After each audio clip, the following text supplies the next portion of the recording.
Un cours en miracle, version intégrale, 76, chapitre 10.1. Les idoles de la maladie. 1. Chez toi en Dieu. Tu ne connais pas tes créations pour la simple raison que tu te décides contre elles aussi longtemps que ton esprit est divisé, or il est impossible d'attaquer ce que tu as créé. Mais souviens-toi que c'est aussi impossible pour Dieu. La loi de la création est que tu aimes tes créations comme toi-même, parce qu'elles font partie de toi. Tout ce qui a été créé est donc en parfaite sécurité, parce que les lois de Dieu le protègent par son amour. Toute partie de ton esprit qui ne connaît pas cela s'est bannie elle-même de la connaissance, parce qu'elle n'a pas rempli ses conditions. Qui d'autre que toi aurait pu faire cela ? Reconnais-le avec joie, car par là tu te rends compte que ton bannissement n'est pas de Dieu et par conséquent n'existe pas. Tu es chez toi en Dieu, rêvant d'exil mais parfaitement capable de t'éveiller à la réalité.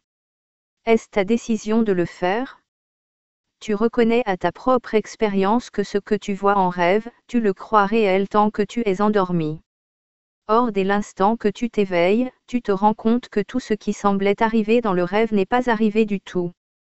Tu ne trouves pas cela étrange, bien que toutes les lois de ce à quoi tu t'éveilles aient été violées pendant que tu dormais. N'est-il pas possible que tu n'aies fait que passer d'un rêve à un autre sans vraiment t'éveiller ? Te donnerais-tu la peine de réconcilier ce qui est arrivé dans des rêves discordants ou les écarterais-tu l'un comme l'autre si tu découvrais que la réalité ne s'accorde avec aucun des deux ? Tu ne te souviens pas d'avoir été éveillé. Quand tu entends le Saint-Esprit, il se peut que tu te sentes mieux parce qu'alors aimer te semble possible, mais tu ne te souviens pas encore qu'autrefois il en fut ainsi. Et c'est à ce souvenir que tu connaîtras qu'il peut à nouveau en être ainsi. Ce qui est possible n'a pas encore été accompli. Or ce qui fut autrefois est ainsi maintenant, si cela est éternel. Quand tu te souviendras, tu connaîtras que ce dont tu te souviens est éternel et que cela est donc maintenant. Tu te souviendras de tout dès l'instant que tu le désireras entièrement, car si désirer entièrement, c'est créer, alors ta volonté aura dissipé la séparation, retournant ton esprit simultanément à ton Créateur et à tes créations. Les connaissant, tu n'auras pas le souhait de dormir mais seulement le désir de t'éveiller et d'être heureux.